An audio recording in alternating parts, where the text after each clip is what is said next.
This is Daily Blast Live. We're talking about what you're talking about. Get real. No. Y'all, this just is stop. a sham. It's finally here. Drum roll. Happy Friday, everybody. Welcome to DBL. And we're just going to get to it, guys, because we got some sad news last night. As you may have heard, Lisa Marie Presley, the only daughter of Elvis Presley, passed away of cardiac arrest. She was just 54 years old. So according to reports, Lisa went into cardiac arrest at her home in Los Angeles yesterday morning, but she later died at the hospital. Lisa was born on February 1st, 1968, and was the only 9 when her dad passed away. But growing up, people often commented on her resemblance to the late King. Like her dad, Lisa performed music and recorded 3 albums. In 2007, on the 30th anniversary of his death, Lisa released a duet with her dad singing In the Ghetto. Lisa was also known for her high-profile marriages. She married musician Danny Keough when she was just 20 years old. Her last marriage was to another musician, Michael Lockwood. And in 1994, she shocked the world when she married Michael Jackson, if you remember that. That marriage lasted only 2 years, but back in 2002, she married Nicolas Cage, but that only lasted 107 days. She was a mother of 4, but in 2020, her son Benjamin died of suicide at the age of 27. Her last post on Instagram was about the grief she felt over his death. Her friend John Travolta posted a tribute to Lisa Marie, writing, "Lisa, baby girl, I'm so sorry. I'll miss you, but I know I'll see you again." And Rita Wilson posted a selfie with Lisa Marie and her mother, Priscilla. So that was a lot to take in, guys. But, I mean, you know, I think Elvis might be one of the biggest celebrities ever to walk the planet, and then having his daughter die now after we just saw her at the Golden Globes, this was shocking news to the world. Shocking, and just, you know, it's shocking, but at the same time, Jeff, understandable. I mean, the pressure that's on your shoulders to be Elvis's daughter, the people that want access to you, the stress of losing a child, all the substance abuse issues which millions of people suffer with. It seems like she was caught in this confluence of a lot of risk factors. And at 54, it's young, but unfortunately, like, if you look at the path that she's been on, it seems like she's been struggling for a while. And I hope a lot of people look at her story not as a sad one, but as a source of inspiration, that she can continue to make albums, continue to be a loving mother, continue to be an ambassador for her family name, but also, you know, openly admit to struggling with these things, because I think a lot of people feel like they're alone and they're on an island with a lot of these substance abuse issues, and she was very open with it. And I wish her peace in her transformation and her journey. I just can't imagine what it is to be Elvis's daughter. Well, I think that's what we don't talk about on the other side of the Nepo baby conversation, because everybody acts like the Nepo baby means that everything in your life is absolutely golden, and I think that you're missing a very big part. I'd never look at people in those situations where, you know, your parents are very successful and there's a legacy and there's a name that you must live up to with any sort of envy. I would not want that. Yeah. Because the truth is, that's a different path that most people don't have to think about. How do you make your mark on society? How do you really give a contribution? Because people need to be building and growing in order to thrive and survive. Are you a person that's able to see that you have a path that you can, like, make? Is society allowing you to be a person to make your own independent path without comparing you constantly to the legacy of your family? So I think you're right about that pressure, and I think it's pressure that we as a society never afford people who end up as Nepo babies. Yeah, let's not forget, let's look at this panel. We're 3 people that have been deeply influenced by our fathers. And had I lost my father at 9 rather than 39, I would be a fundamentally different person. Not having that guidance, but only having kind of anecdotes and just people that kind of worshiped at the altar of your father, but you not really having a chance to really get to know him as an adult. I definitely think that also affects people as well. So I think that she had a lot of cards that were in her favor, but is just as many, if not more, stacked against her. So when we look at her and we look at her legacy, I hope we understand that it's complicated. And it's never going to be like, well, you know, it's just, this is what happens. there's a number of issues that contribute to your success or some of your detriments throughout life. And I just hope we keep that in mind as we look at her story. Yeah. I mean, to be Elvis's daughter is one thing, the pressures and things that you feel, and then having a son that commits suicide is a whole nother. It's unfathomable. Yeah, it is. And to your point about drug abuse, it was out there, Alan. I want to touch on that, not highlight it in any way. But Lisa attended the Golden Globes on Tuesday, as I mentioned before, but looked a little unsteady on the red carpet when talking to Extra TV. Let's take a look. And have you gotten to know Austin Butler a little bit? Yeah, I'm going to grab your arm. Yes. A lot actually. I adore him. When you first saw him, what did you think? You mean in the movie? Yeah, just saw him, in the role. I was mind blown, truly. I actually had to take like 5 days to process it. And last Sunday, Lisa spoke to fans outside Graceland on what would have been Elvis's 88th birthday. Let's watch. I keep saying you're the only people that can bring me out of my house. I'm not kidding. It's just so moving how every year you come from all over the world, and it's moving to me and my family, and thank you.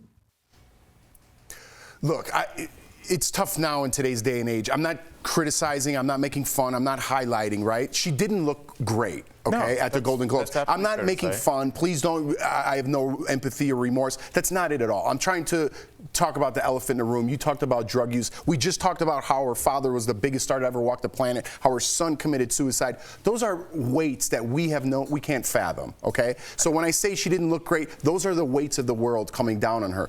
Was she doing drugs? I don't know, but she didn't look great. But I'll tell you who was doing drugs, if you consider alcohol a drug, is myself. When my father passed away, I thought, when you lose a parent, especially when you're the age that I was, late 30s, early 40s, you feel, I instantly felt the pressure to be the man of my family. I didn't give myself a chance to mourn.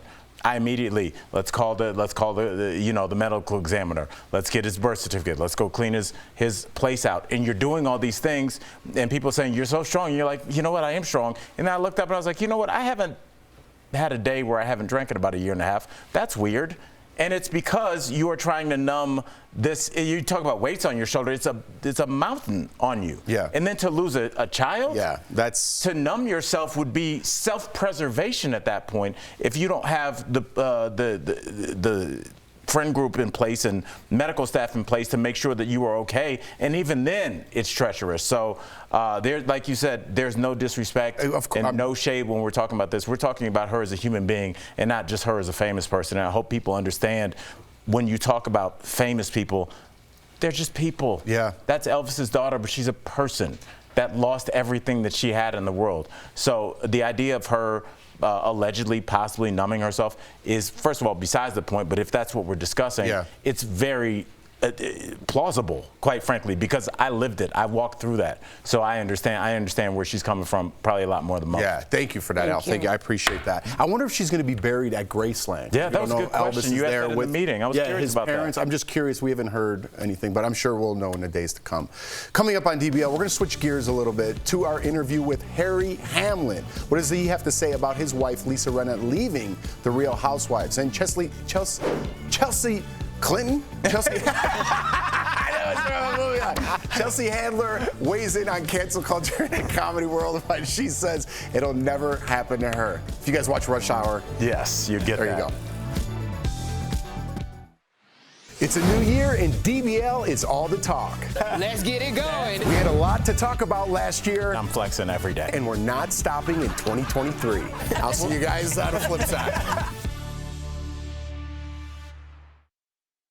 Really just say reported. Struggle with Jeff, like you were very putting things on I would say I respect how gentle you were discussing her alleged substance abuse issues. I guess for me, it's just like I don't see it as a badge of shame. I see it as a disease. I see it as a way that people cope. There's a reason that when people are really excelling in life and doing well, they're feeding their body good things. They're eating well. They're going to Pilates. They're meditating. And when you're not in a good place, you're not doing those things. You're in a bar. It makes sense how human beings kind of self-medicate depending on what their surroundings are giving them. That's always Chelsea, the biggest thing. That's know the why game that Chelsea we screwed me play, up. I think, because obviously Chelsea Handler when you is- need it the most is when things aren't going. You know well. why Chelsea screwed me And up? I'll There's an just be A super on honest, Chelsea. I want to say yesterday, Chelsea, like I've but that's not a really name. been like struggling for a while get what now, I'm like a few saying? months. Why And is there an A yesterday on the end morning, of I just Chelsea? had this amazing breakthrough where I was No, but like, take the okay, A off. I'm going to do everything that I should be I'm doing. Italian. I don't need Do the vowels at the workout, end unless they're do the pronounced. meditation, do the prayer, eat my breakfast, do all the things. You know what I'm saying? And yesterday was like one of the biggest days of my That's- life. is it- So why is that a vowel? there's a thing where we like almost self-sabotage in a way until we're Yeah, like, but I- okay, but I I am wanna pronounce the A deserving at the of end. more. You know what I and mean? when you say I'm deserving of more by giving I yourself get that, but all of these that's what I things think that tripped you me know up. are going to be 'Cause I wanted to better say for Chelsea. you, then everything just opens up. But you got to get there. It's a mental hurdle. It's a mental hurdle, and it's hard because when Don't you're throw an in a extra vowel hole. on me. I heard somebody describe depression. It was the best thing I'd ever heard. They said it's like being in a pit of mud up to your neck, and you want to stay there because it's warm. But there's nothing And before getting that. washed off makes you.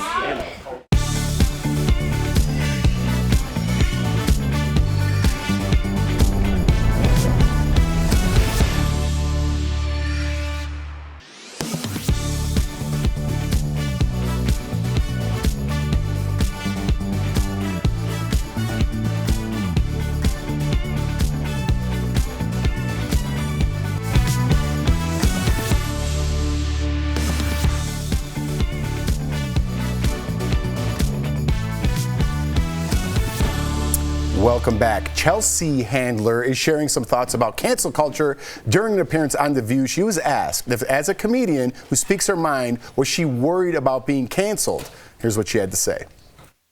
No, because I'm not an idiot. You know what I mean? Like, all you have to do is not be racist and not be sexist and not discriminate. That's not a tall order. So everyone complaining about that is so annoying. You know? It's like, you can't work within these parameters and think of clever material that doesn't harm other people or make another person a target? I don't agree with her. I don't either.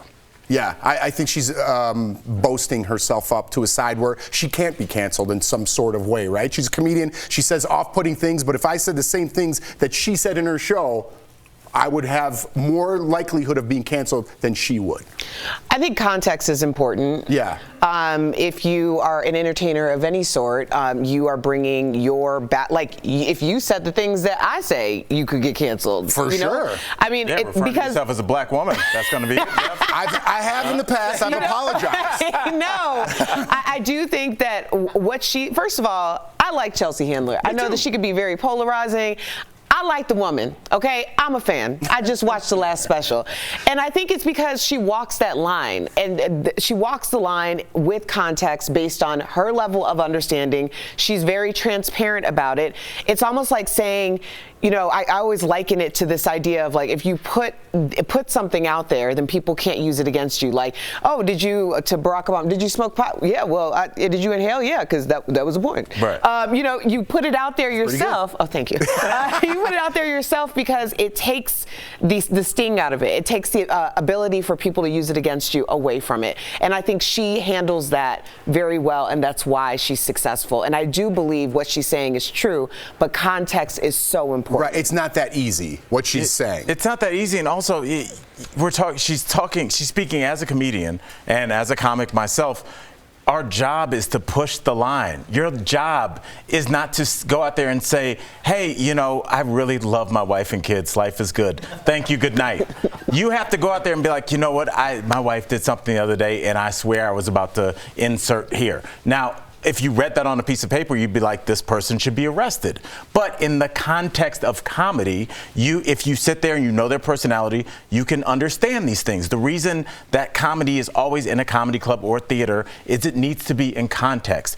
And what happened to comedians that started to get canceled is we started getting clips of people saying something. We started reading blurbs of people saying something. And what happened is we lost the context of what they were saying. And people automatically assume that, hey, this person must hate insert group here. Yes. And what they forgot is we have a social contract between comics and the audience. It's like when you come in here, you understand that I'm like Margaret Cho said what I thought was so great. She said a joke is just an earnest way to try and make somebody laugh. And somewhere along the line during cancel culture, we forgot that. We just thought that this is a person that they must have worked their whole career to come on stage and disrespect black women.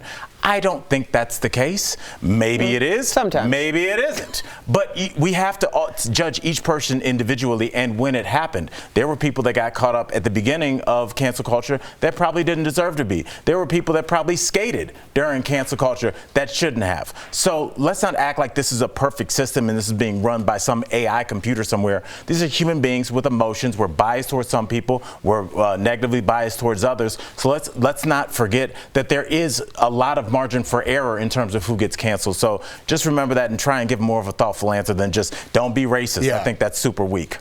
I'm with you, man. Al's got my back. Happy Friday. Coming up on DBL, we talk with Harry Hamlin all about his new movie, 80 for Brady.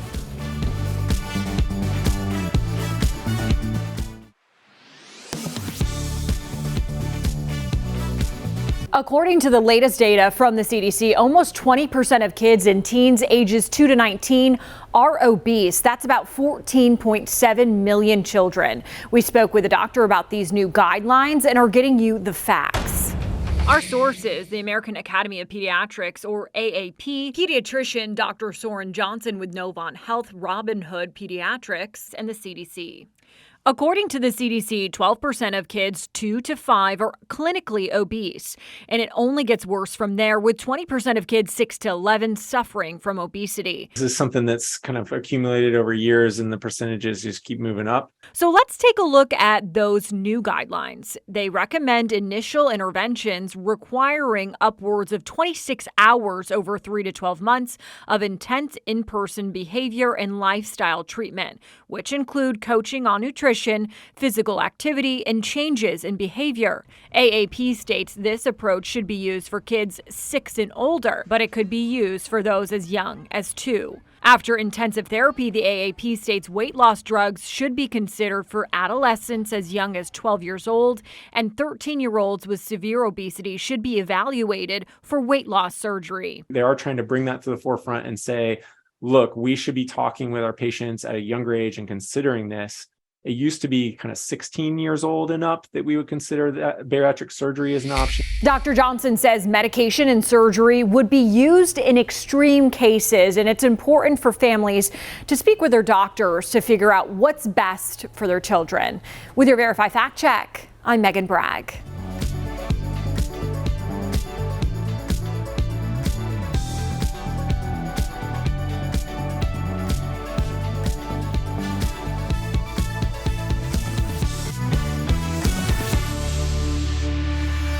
Don't hog the beauty. Come on. Mr. Cortland. So beautiful. Mr. Cortland. Sir, the young gentlemen have arrived. Ah, good. Manning? He was getting a pedicure? I didn't even notice that. Welcome back. That was Harry Hamlin as the dapper yet mysterious Cortland Mayfair in Anne Rice's Mayfair Witches. Earlier, we chatted with him about his sinister new role and his pedicure. Check it out. Please welcome to the show, Harry Hamlin. Hi, everybody. Hey, Harry, we just watched a clip where you held a bloody huge snake, and that snake actually had to audition for the part. It sounds like my worst nightmare. So for you, how did that go down? Well, they came to me. That scene was actually reshot. It was shot toward the end of the series because the way I did the character was different from how they originally conceived it. So they felt they needed to have me introduced in a new way. And they said, they came to me, they said, we're going to have you introduced with an alligator or a snake. And you're going to have to audition the alligator and the snake in your trailer before we shoot this. So they brought in a 5-foot alligator and put him in my lap, and he was terrible. He was the worst actor I had ever worked with. Absolutely stiff. I couldn't get him to do anything. So I said, this is 86, the alligator, and bring on the snake. And so they brought in a 10-foot long Burmese python. and we became fast friends. So, Harry, you talked about how you shaped the character. Did you bring a part of yourself into the character of Cortland? Normally when I create characters, I try to create something entirely new and different, and that was with Cortland. That was the case. I mean, I saw some elements on the page when I first read the script. It looked interesting and different, and I took those and I amplified them. And by the time we got to the end of shooting the show, they saw that I had created a different kind of character than they had originally conceived and how they originally had written me for the beginning. So anyway. No, I did not bring myself into it. There you go. Well, you're a busy man, Harry. Your other new project, 80 for Brady, has an all-star cast including Jane Fonda, Rita Moreno, and Tom Brady, to name a few of those stars. What was your favorite moment shooting with them? Do you have one? Well, making out with Jane in the room probably that was the big moment for me. There it is, right to the point and honest. I love that. Okay, Harry, I'm a big fan of what I assume is an amazing Harry sauce. And I only know about that because I'm a big Housewives fan, and everybody's talking about your wife, Lisa Rinna, is leaving the Real Housewives of Beverly Hills. So how do you feel about her exit? I'm fine with it. She did 8 years on that show. She elevated it. Lisa, whenever she goes and does anything, I mean, whether it's a soap opera or daytime or an evening, she did Melrose Place, she did Days of Our Lives. She goes into it and she elevates whatever she does. So she took that show from being, a good show to being a great show. So I'm happy that she had a successful run with it for 8 years. I'm really also happy that she's going to go on and do something else now. Okay, so will Harry sauce be available in a grocer near us? Well, I hope so. There's talk of a cooking show on the network, and it's actually advanced talks. So I have a feeling that, that will happen. He's being coy. He's being coy, but we'll keep an eye out. So you talked about Lisa elevating everything, and obviously she's always going viral dancing on TikTok, and that was with you. So will we see a bit more of you on the app in the future, or do you reckon it's just solely a Lisa thing? That was crazy. I mean, she came and said, look, I want to do this little dance. I'm going to set my phone up and let's do it. We did it in 30 seconds. And I think 4.5 million people have watched that thing. I mean, it's like, how does that happen, right?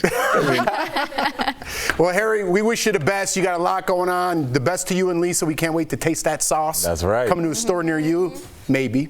So DBL Nation, be sure to watch Harry and Anne Rice's Mayfair Witches. It comes out this Sunday on AMC, and 80 for Brady will be in theaters February 3rd. Thanks again, Harry. We appreciate it. Awesome. Thanks, man. My pleasure. Great to see you guys. We'll be right back.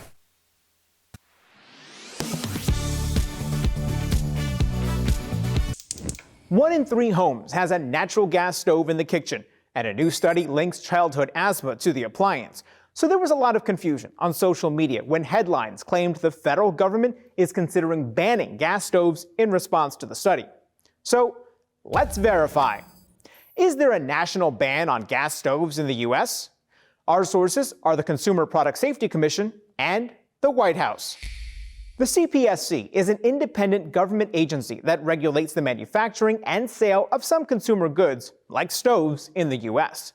The gas stove controversy started earlier this month when a CPSC commissioner said in an interview that the agency is considering a gas stove ban. Soon after, the head of the CPSC issued a statement saying, "I am not looking to ban gas stoves." And the commissioner who made the initial comment tweeted a clarification that the CPSC is not coming for anyone's gas stove. So, no, there is no national ban on gas stoves in the U.S., and the White House says it has no plans to do so. The president does not support banning gas stoves, and the Consumer Product Safety Commission, which is independent, is not banning gas stoves. However, some cities like New York and San Francisco have banned new natural gas hookups for things like stoves in most future construction projects, but people who currently have gas stoves do not have to replace them. With your Verify, I'm Brandon Lewis. Are you skeptical of headlines and what you see on social media? We are too. The Verify newsletter helps you distinguish between true and false information by answering your questions. It provides fast facts on trending topics, spotlights major stories, and even includes a daily fun fact for all those trivia buffs out there. Get Verify's fast facts delivered every weekday to your email inbox. The Mega Millions jackpot is more than $1 billion. The prize is now the second largest in Mega Millions history. That's got people racing to buy tickets, but as you try to get rich quick, be careful because scammers may be trying to get rich off of you. Let's verify. Are there lottery scams around large jackpots like the one in Mega Millions? Our sources are Mega Millions, Powerball, the Better Business Bureau, and the Federal Trade Commission. Scammers have a history of targeting people who play lottery games, including Mega Millions and Powerball. On its website, Mega Millions warns of one particular tactic: a phone call, text, or email informing that you've won and asking for either payment or your personal information to claim the prize. And you don't have to buy a ticket to be scammed. Mega Millions also warns scammers could claim to be past winners looking to share their money in exchange for information. Both Mega Millions and Powerball say they do not reach out to prize winners. The FTC and the Better Business Bureau say signs of a scam include being asked for personal information or to send money to pay fees or taxes on the prize. So, yes, there are lottery scams, particularly around large jackpot games like Mega Millions. Our sources recommend contacting your state's Attorney General and the FTC if you think you've been scammed. You can report scams to the FTC by going to reportfraud.ftc.gov. With your Verify, I'm Brandon Lewis.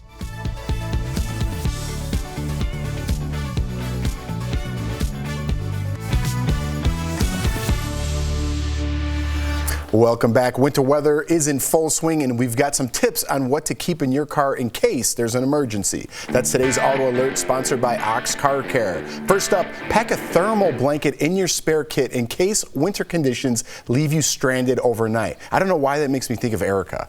I feel like because I love a good survival kit. Fabulous one. Charcuterie and everything. I don't know why I threw a wrench.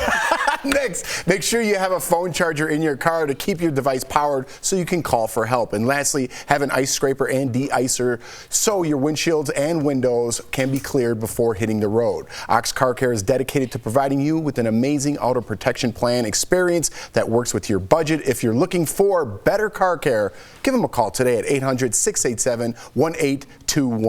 Do you really have a survival kit in your car? Yes. What's in there? A blanket? Yeah, well, there's a blanket, there's multiple bottles of water, there's like a big kit that has like jumper cables and like a break of in your car. Like she's got that little fork you use only for shrimp cocktail, like Eric. That's how the EMT people would find her, like living her best life. Like, shut the door, I'm still eating. Like, I feel like you're. I've had to use it. We've had to use it in the mountains, and thank God I had it. I gotta do that. I got some water and beef jerky. There we go. There you go. That'll keep you alive for a couple days.